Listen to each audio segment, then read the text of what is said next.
Hello, this is Jackie B. Peterson, author of Better, Smarter, Richer, 7 Business Principles for Solo and Creative Entrepreneurs.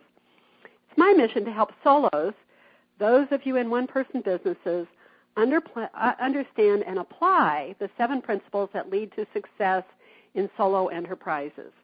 As you all know, I am very interested in helping solos in all the different ways that they carry out their solopreneur activities, whether they're artists, photographers, or the new rising population of encore entrepreneurs. You know, it's the fastest growing population for starting businesses in the country are people 50 plus, and the fastest growing business model is solopreneurship, just simply because it's so easy to do, so satisfying, so flexible, has such a wide variety of ways you can practice solopreneurship, which is certainly what we're talking about on this radio station all of the time.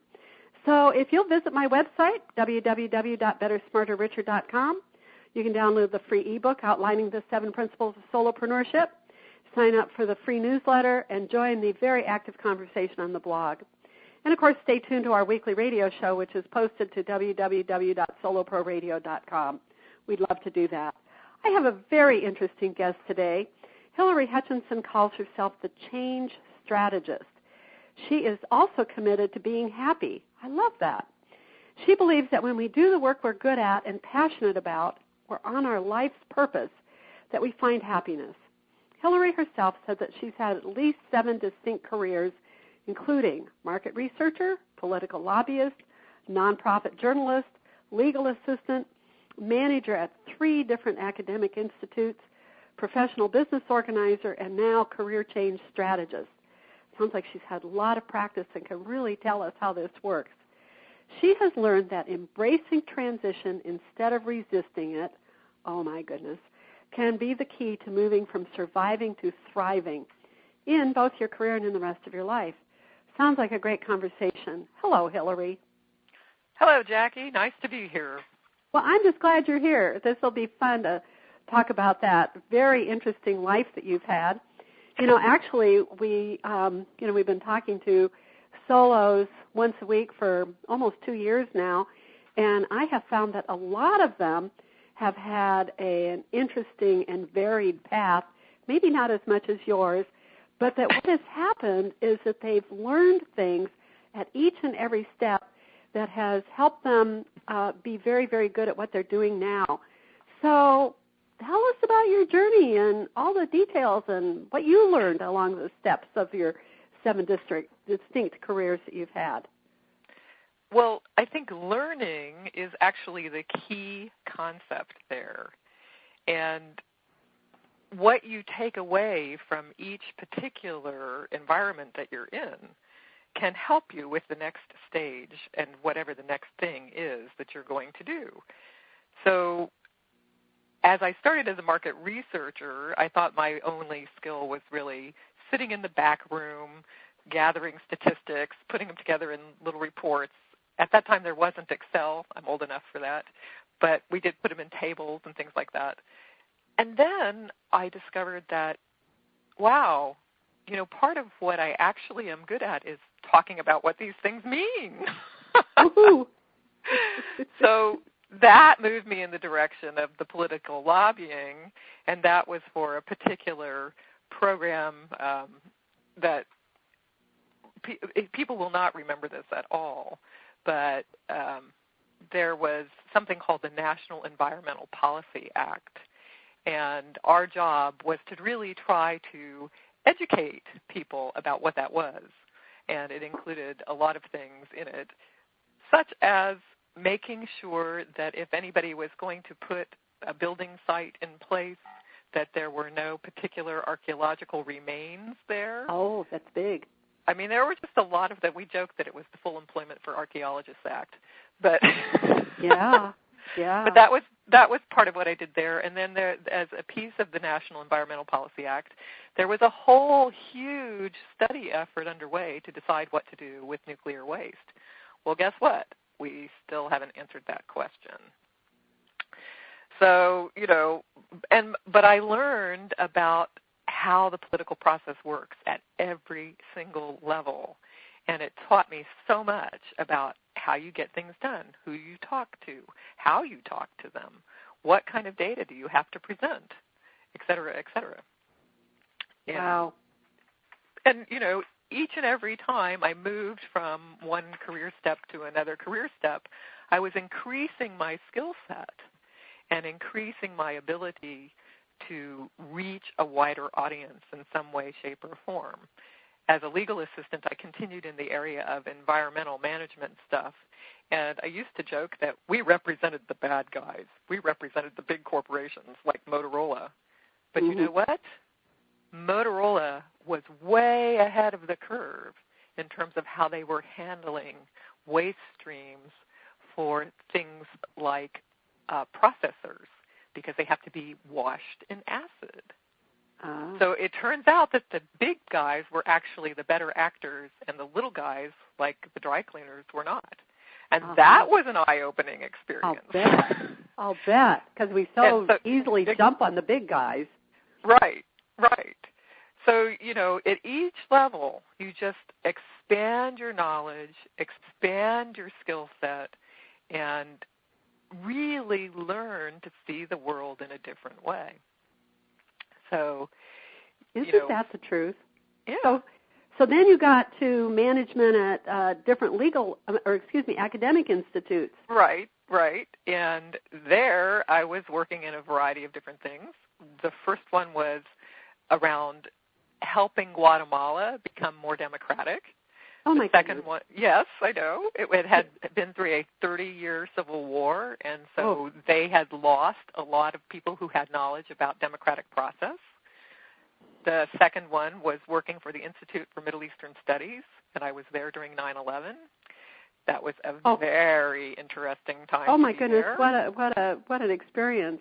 It was an amazing experience because I was literally the hub person there where, you were fielding calls and trying to figure out what was going on.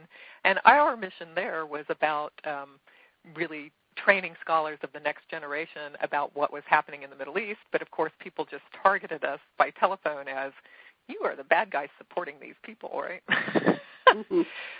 So that was interesting.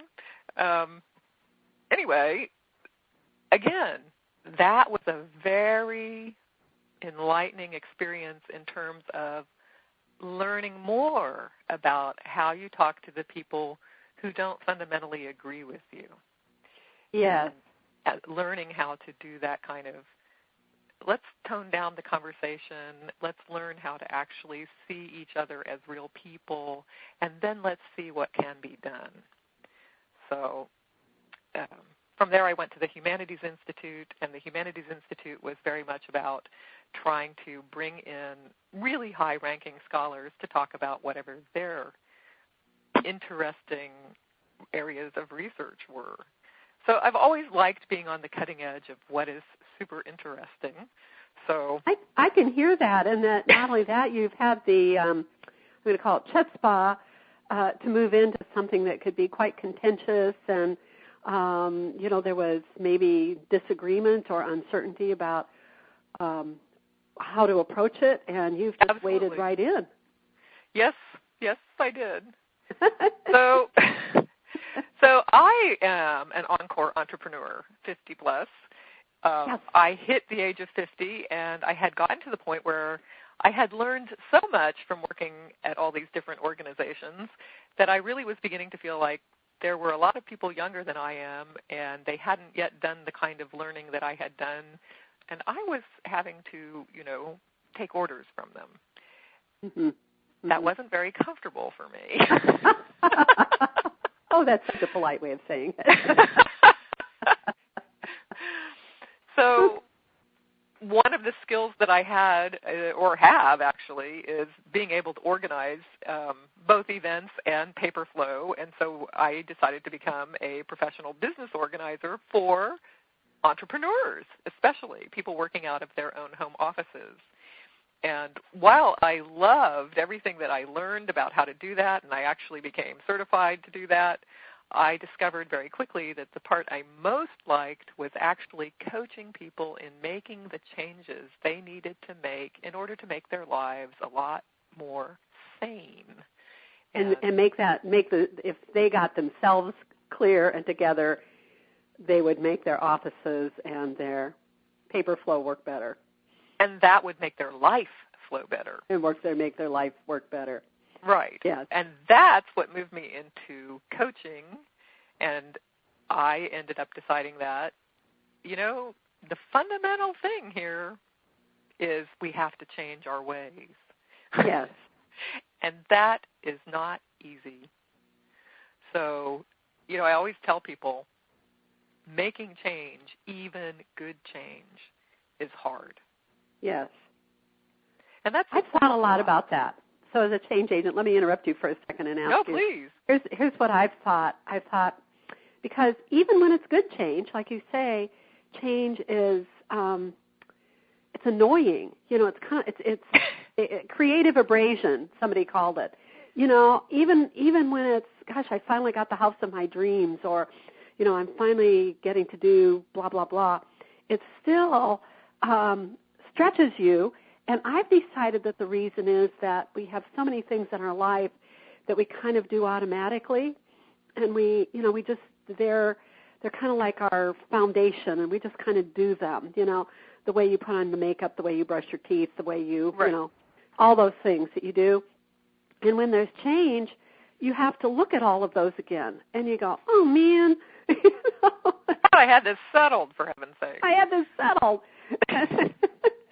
But that's and not I kind the way of decided that that's why even positive change is difficult, because you have to go back to kind of bedrock and start rebuilding all those habits that you've built as shortcuts for yourself. Right. Is that what you see? Well, I agree with you completely. Jane Austen said that habit is a great servant and a bad master. Yes. Yes. And I think that's really, really true. Yes. But the other thing that's really interesting about change is there really are two kinds. The kind we decide to make for ourselves and the things that happen to us. Oh, yes. And the things that happen to us, the change happens, and it happens maybe really fast, and I'll give you an example of that. But then you have to go through the transition part. Uh-huh. So yes. Right. You were going to say something, maybe? No. Go ahead. Well, I'm a big fan of William Bridges' model of change. Yes. You know it? Tell our listeners about it, because it's a wonderful model. Go ahead. Well, it's a very simple model, and that's part of what I like about it. So Bridges says basically change is situational and happens, and then you have a transition, which is psychological, and it takes a process to go through that. And the process of going through that begins with acknowledging the change and that something has ended for good or bad. Then you go through the kind of stages of grief that you might expect, like denial, shock, anger, frustration. And you reach this kind of neutral zone. That's what he calls it. Some people call it a plateau. Some people call it the fallow fields. Some people call it going down deep. But it's all the same concept, which is it doesn't necessarily look like anything's happening on the surface. But all kinds of things are actually happening psychologically for you. And then you begin to move out of it. And it's a little bit slow. But you start to say, well, maybe I can do this. You might be a little skeptical about it.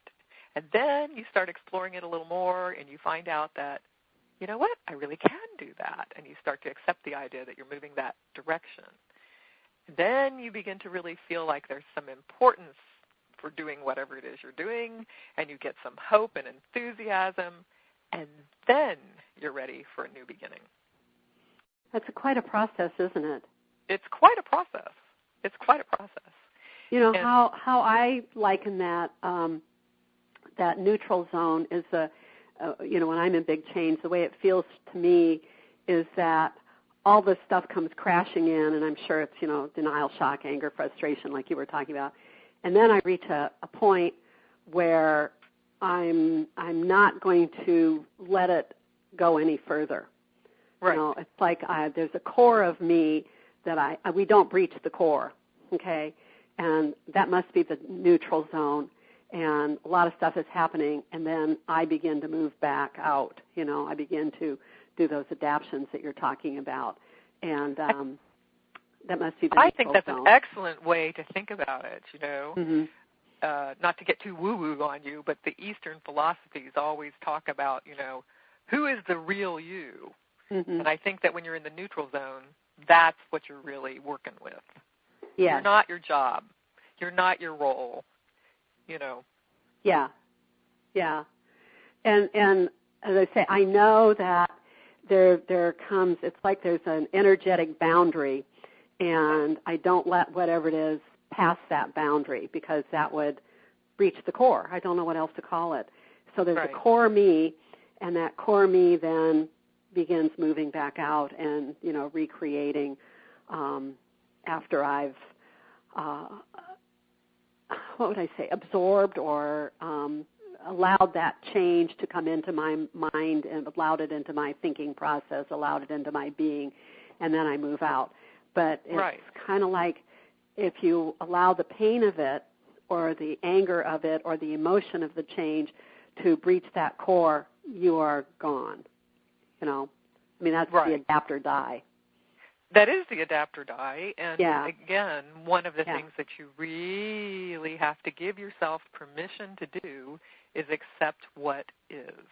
Yes. To really accept what is. Yes.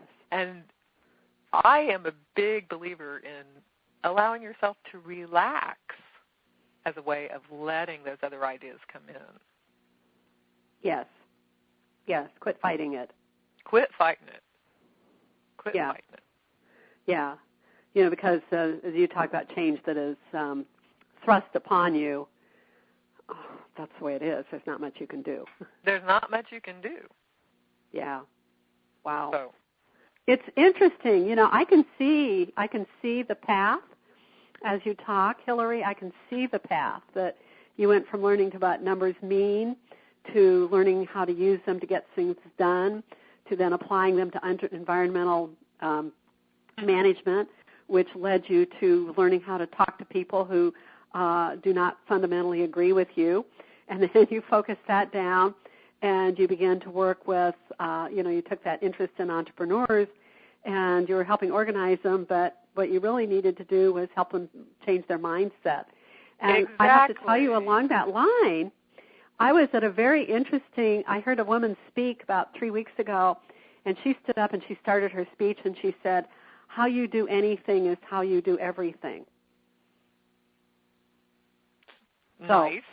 So think of you as a house organizer, or as an office organizer for solopreneurs, Right. You would look around and you would say, oh, man, I don't want to let this person, I'm not going to hire this person because their systems are so messy, I would not get a good job, And so if you can change their thinking, they can change the way that they manifest out there in the world. Absolutely. Yeah. I mean, one of my favorite quotes is, all things change when we do. Yes. Yes. Yes. And I have to tell you, too, that last night it was very interesting. I went to we have a literary arts program here in town, and Salman Rushdie was speaking, and he spent a lot of time defending freedom of expression. Mm-hmm. I mean, you can imagine. And he said that it's an interesting belief concept because it pushes you to defending things that you don't like and you don't agree with. But if you're committed to freedom of expression, that's what you do. That's absolutely true. Yeah, there's a lot of this, coming up relative to what you're talking about. But let's get back to your career.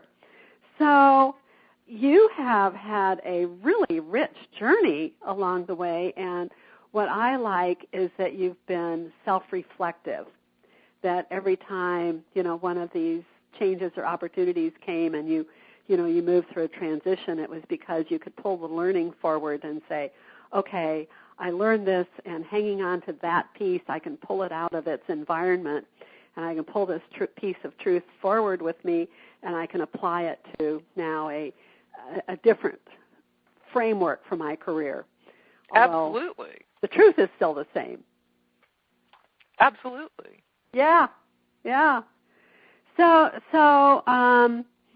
I guess we're saying this. My next question is, do you think all these changes have helped you be able to make others take these steps so that they can deal with life changes? Yes, I do believe that. And, I guess it's time for me to tell my personal story a little bit, too, in terms of not just the career. Because one of the big and frightening events of my life was that my husband and my 2 children and I were all in a really terrible car wreck back in 1997, and he died.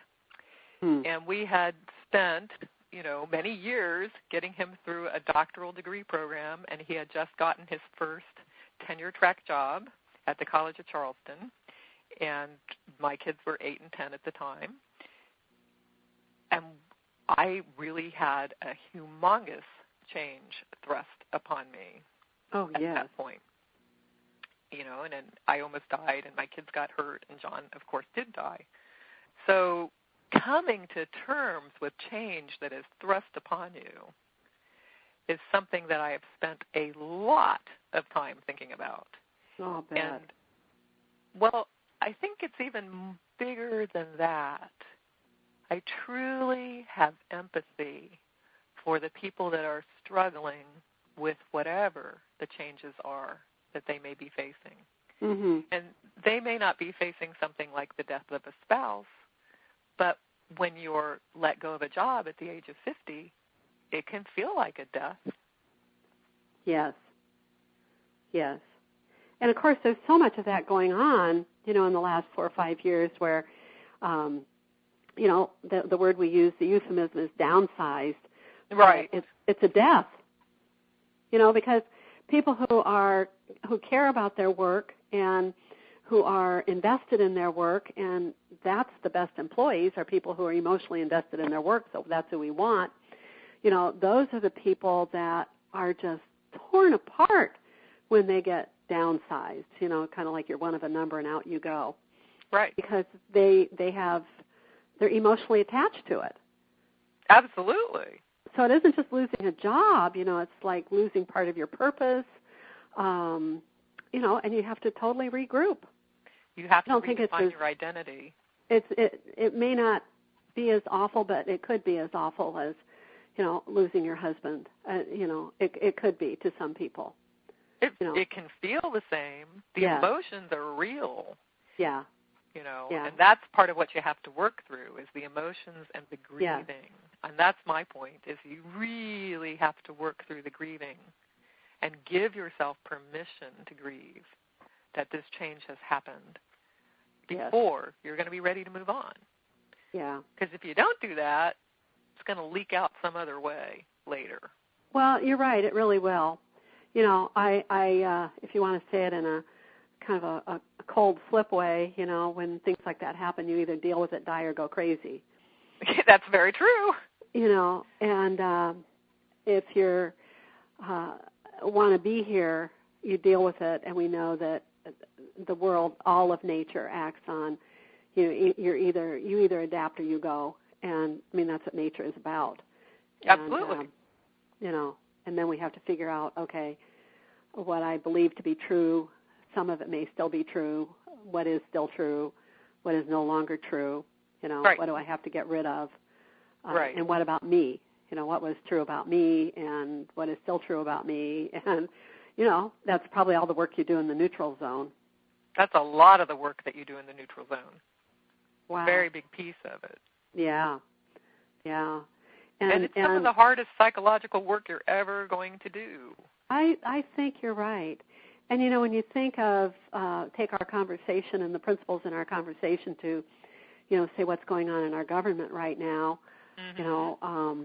Wow, there's a lot of change that is coming, and a lot of the change people wanted, and a lot of the change some people absolutely do not want. And, right now we're in that neutral zone. It's just brought us to a dead standstill. It's an interesting way of looking at it. Yeah. Yeah. And something will change at the end of the day. Yeah. The pressure's too great for it not to. The pressure is too great. Yeah. I completely agree. But we're definitely in a mega Bridges model at the moment. That's a wonderful way of thinking about it. Yeah. Really.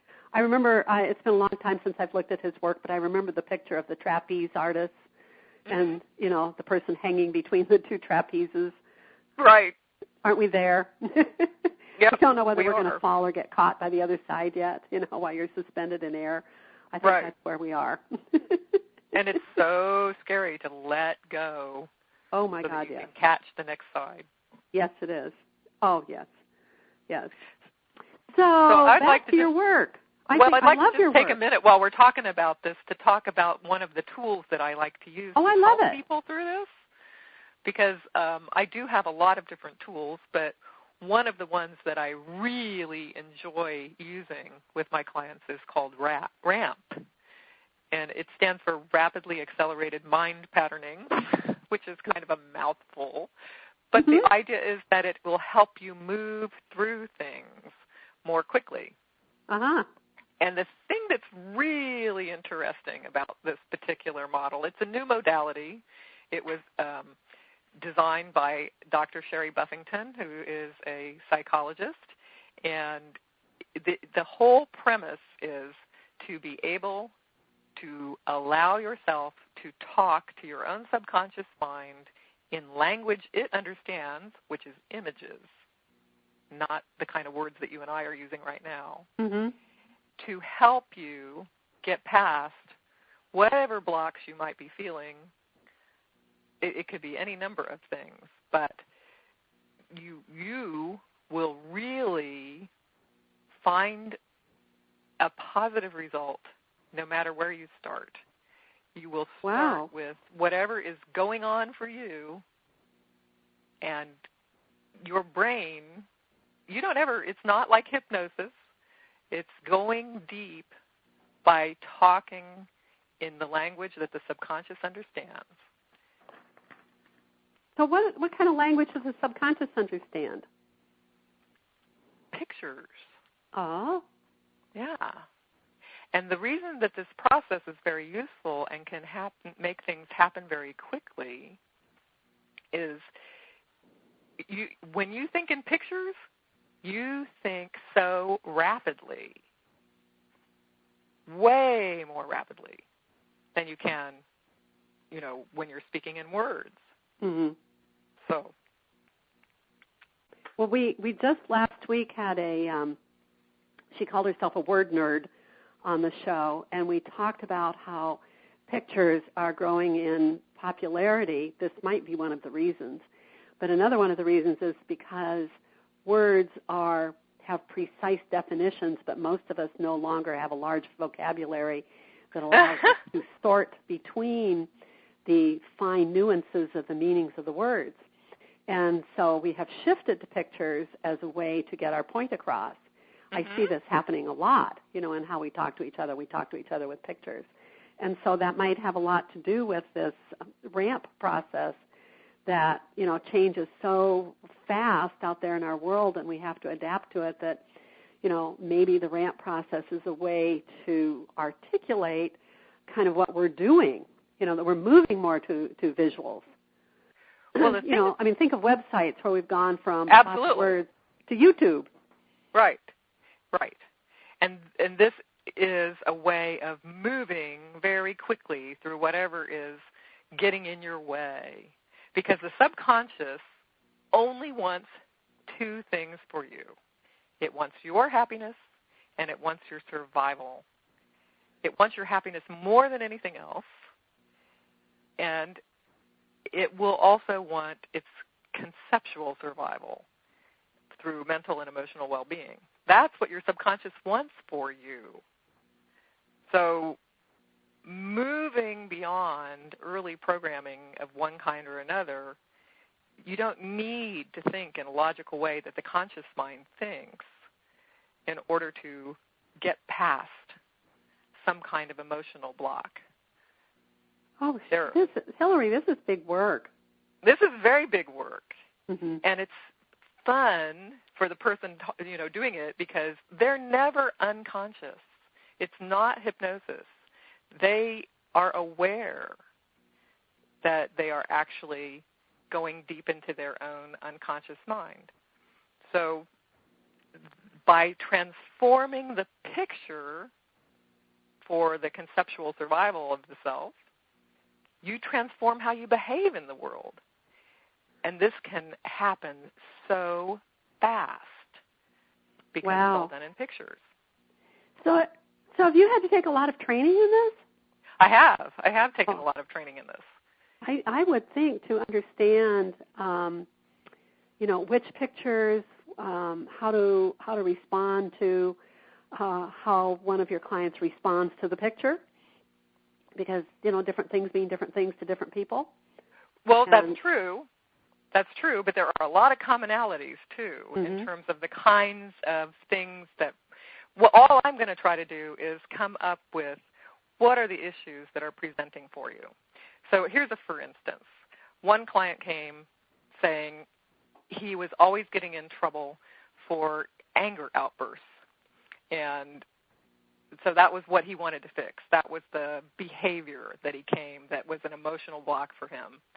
So we started working on what was going on there, went really deep, got past some of the old patterns from childhood very quickly.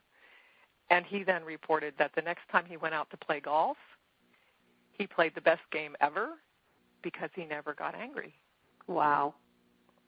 What I was thinking about as you were talking about using these pictures is that what I've noticed as we are working in, global environmental issues, that it started out making us all wrong.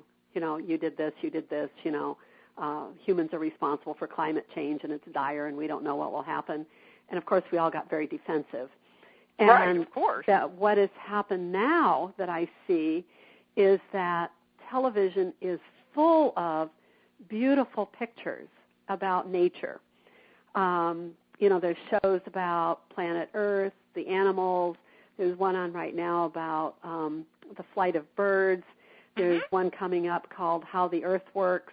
There's, stunning photography and explanations about other creatures, other parts of the earth, how interdependent we are, how beautiful the interdependence is, how it all works. And I've been thinking, that maybe this is a whole new tack in the environmental protection is to show us all in our living rooms what is out there to protect. And it may be part of this whole thing, of changing our thinking about, what's really going on. And instead of making us feel bad about it, making us see the beauty of it. I mean, that could be what's happening. Right. And this process is really about helping people get to the heart of the matter. Yes. Whatever the heart of the matter is for them personally. Wow. Well, this is just wonderful, and you're applying this now in your work. I'm applying it in my work, and I'm loving it because one of the things that people come to me for is writer's block. And doing the ramp process around writer's block is amazing. It really, really is amazing. There are all kinds of interesting old messages that people have that when they start to recognize that the subconscious mind is actually trying to protect them in some way, and then they move past that. And these sessions are usually, 60 minutes to 90 minutes. So, and they result in true permanent change. Oh, that's great. And that is so cool to me. I know from my work with creatives that they will say to me, they've been conditioned, like you talk about old messages, and they've been told things like, oh, honey, your work is beautiful, but get your bachelor's degree in business because it'll never support you. That's right. And you think, stop it! Exactly. Or, you'd better get a job with a big company where you feel secure because otherwise you'll never have any Social Security. For God's sake, don't pursue, your art. You can paint as a hobby. And I keep saying, how are you ever going to get any security anyway? Don't tell me, having a job is secure. And that's the reality, you know. I mean, my career is just a simple example of the fact is that nobody is ever going to have the kind of careers that our parents had. No. That's never happening again. That world is gone. It is gone. It is gone. And a lot of things, it's a great thing that they're gone. It is. Yeah. It is. Yeah. Because once a set of assumptions solidifies, it becomes a prison, and it stops things from happening instead of, enhancing. Things change all the time. And if we say, this is it, the minute that we say that, what we do is we block that flow of energy, and good change can't happen, good adaptation can't happen, and, people just get stultified and pigeonholed and writer's block. Yep. They get thinking block. They do. They do. Yeah. So are you still focusing on academic careers as you were before? I am. But before we go there, I was just going to say another big thing that is very useful, which is very connected to what you're just saying, is using RAMP to help people truly build confidence in their own abilities, to truly get to the point where they believe in themselves. And once they get through some of the blocks, it's effortless to maintain that sense of confidence about themselves. So Hillary, I'm going to ask you, are there quite a few RAMP practitioners? There are about 40 right now. 40? Wow. About 40. Wow. So we need more of them. I think so. One of the areas that is being looked at right now by the U.S. military is how to use this in PTSD. You can't necessarily end PTSD, but you can end the symptoms of PTSD using this process. One of the things that we've learned about trauma is that it does not, in fact, actually do anybody any good to go back and revisit the trauma over and over and over again, because then all you're doing is just reinforcing the neuronal pathways for that trauma. What you want to do is say, just like with the change model, yes, this trauma happened. Okay, now what? And find a way of getting past it. So, people come with all kinds of things. So yes.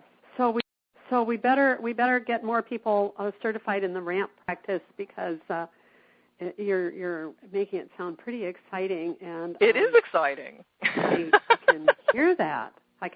So, is this a one-on-one practice, or this is a one-on-one practice, and you can do it over the telephone. You do not have to do it in person. Okay. Which is very cool also. Yes. So it doesn't matter where you are, and it doesn't matter what your issue is. There is a very specific process, and we go through the very specific process. And like I said, this is a tool that I use with my clients, but I also offer it to people who just want to do the RAMP process for whatever issue is going on in their life, and they're not necessarily wanting to do long-term processing of anything. Just move through. They just want to move through it, move on. Yeah. Wow, that's fantastic.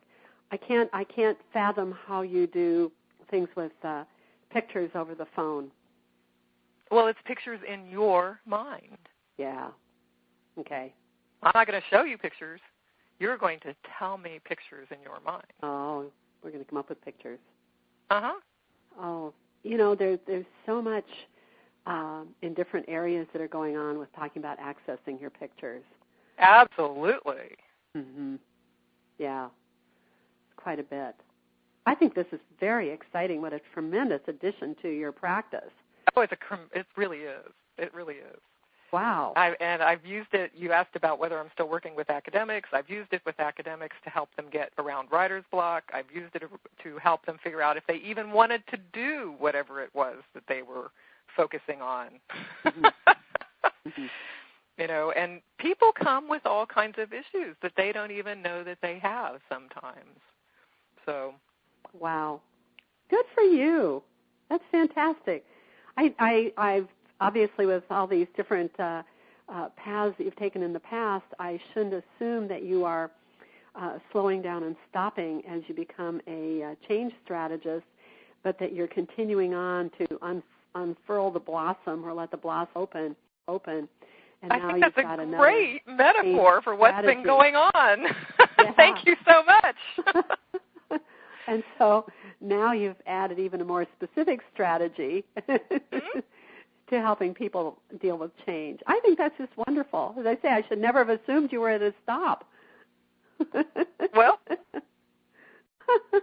think that's wonderful. well, thank you very much.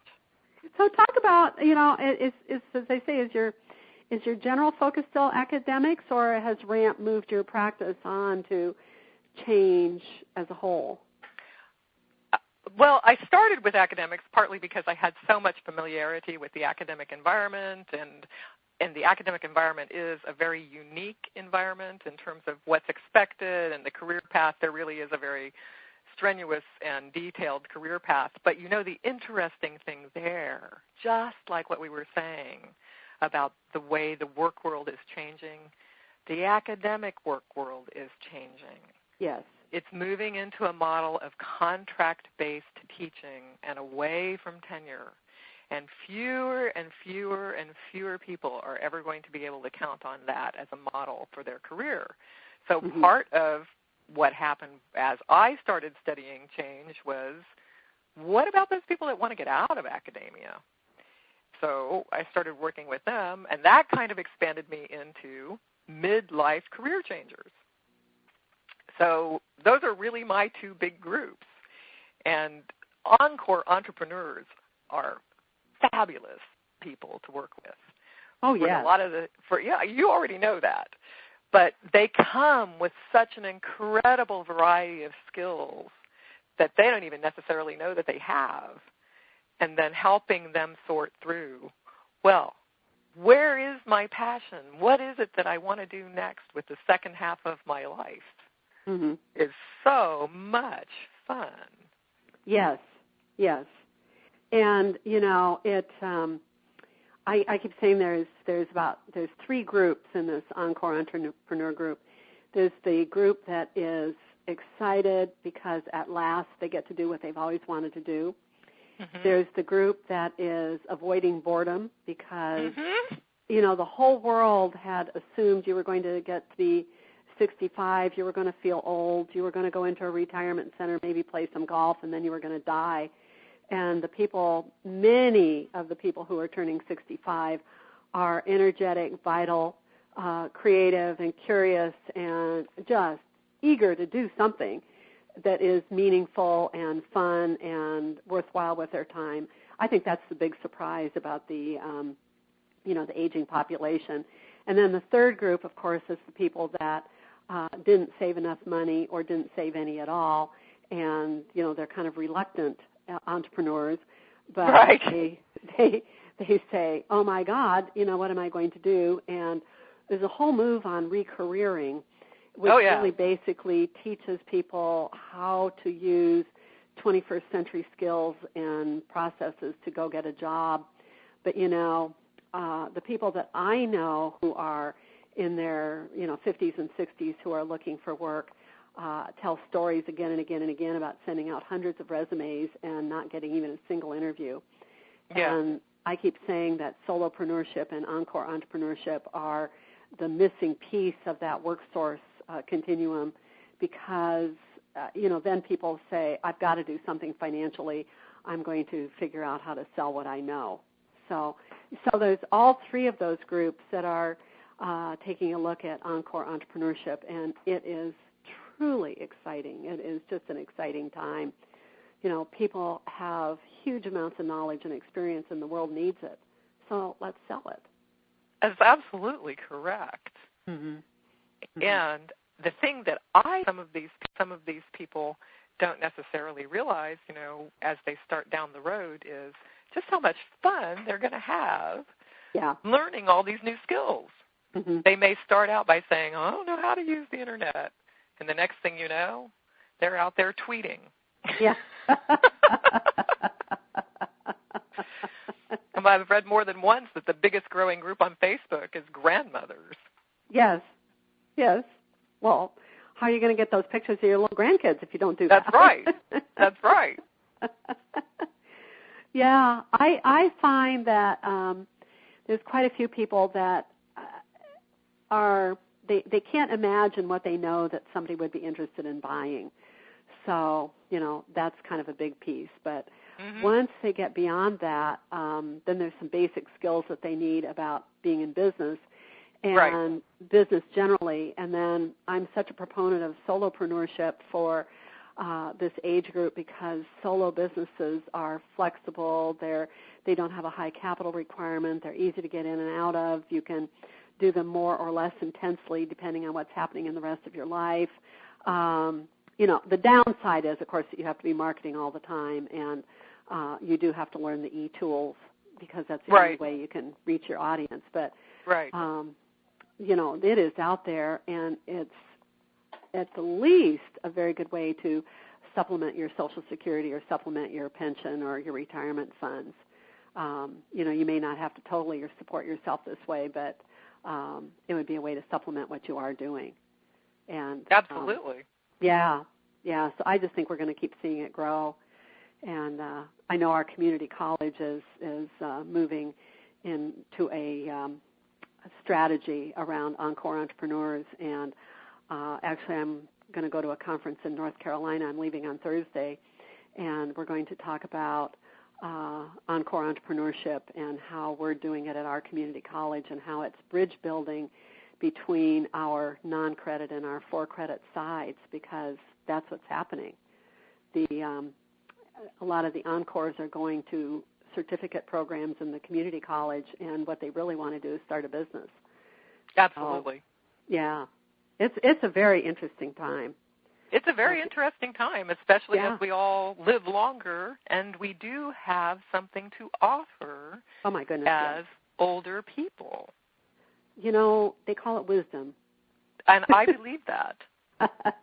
I do. I believe that is part of what wisdom it is. And experience, where you can kind of cut through what is the noise of what's happening on the surface down to the principles below and, help people navigate through and give good advice about it. It's great. So, how do you find your clients? Well, typically they find me. And usually the process of referral is obviously the very best way. But I also have a very extensive website, transitioningyourlife.com.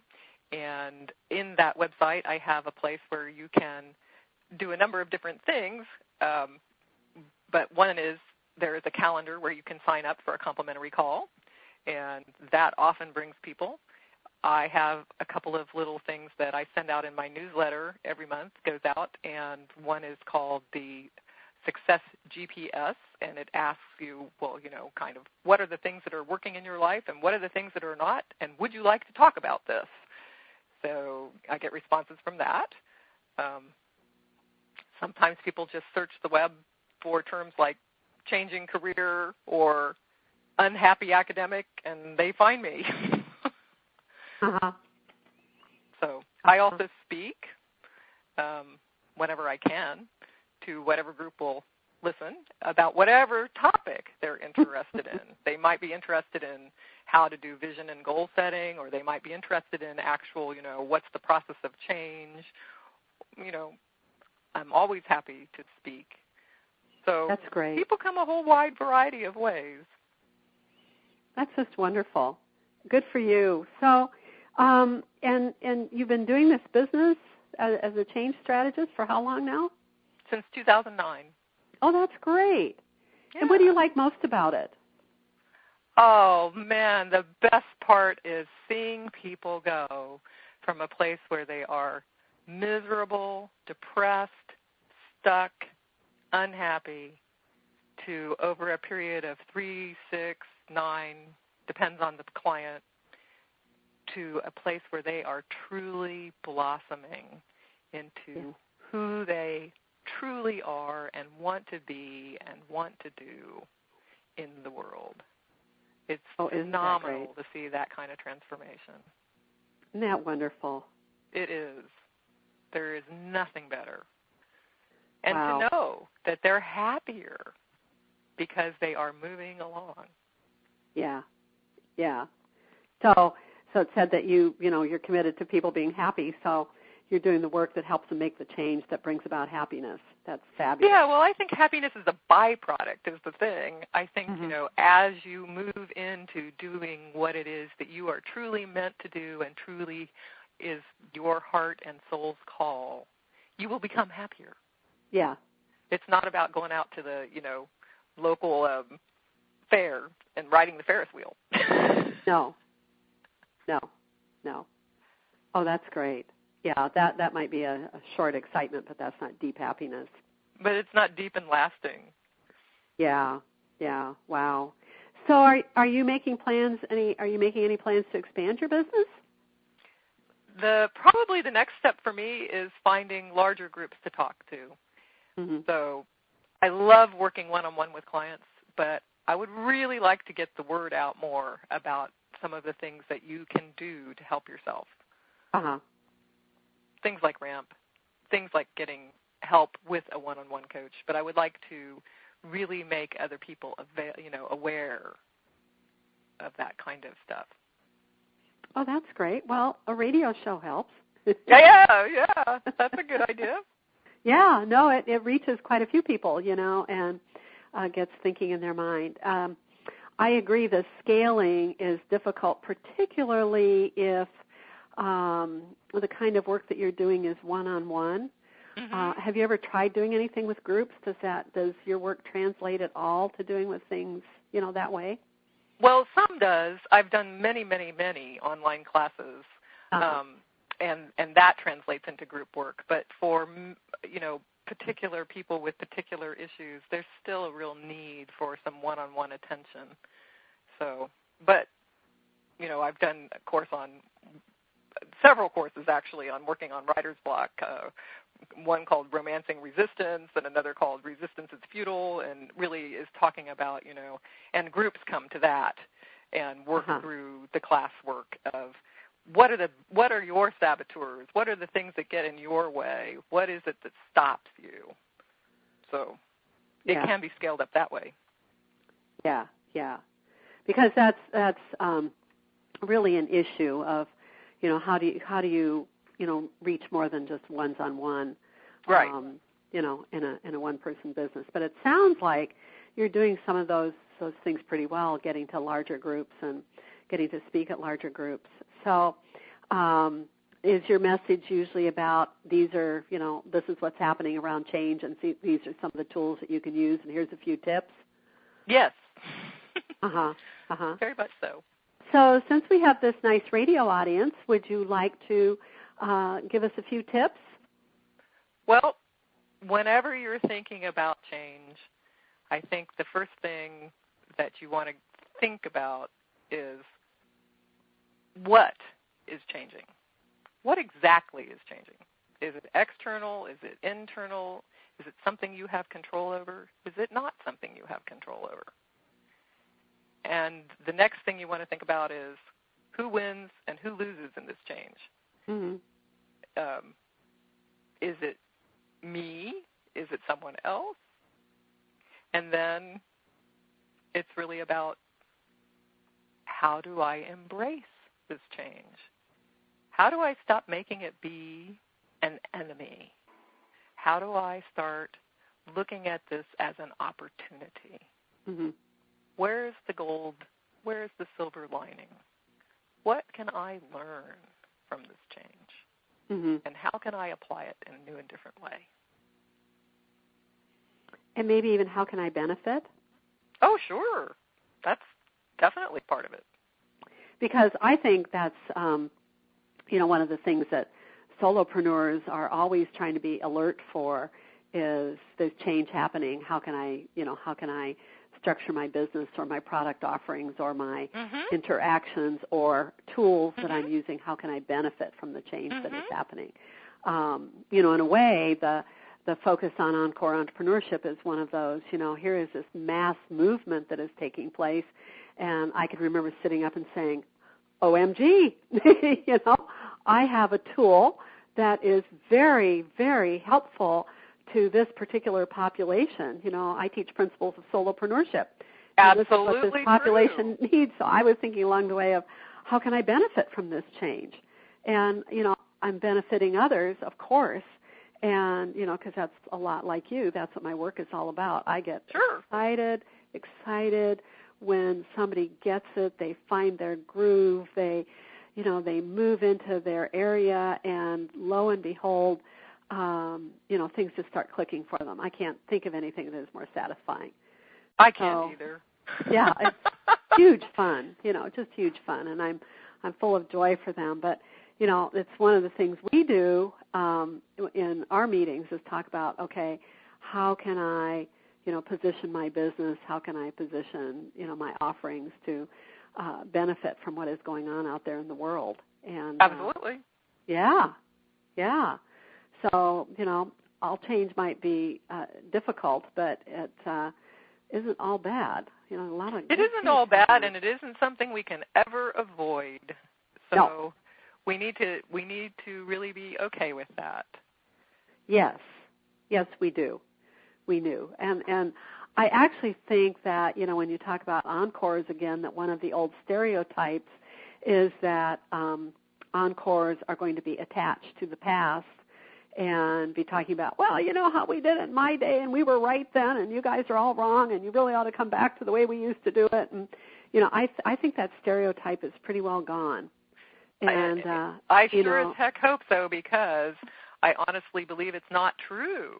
Oh, I think people who've been through those kinds of changes are the ones that actually sometimes are the first to have the insight on what next.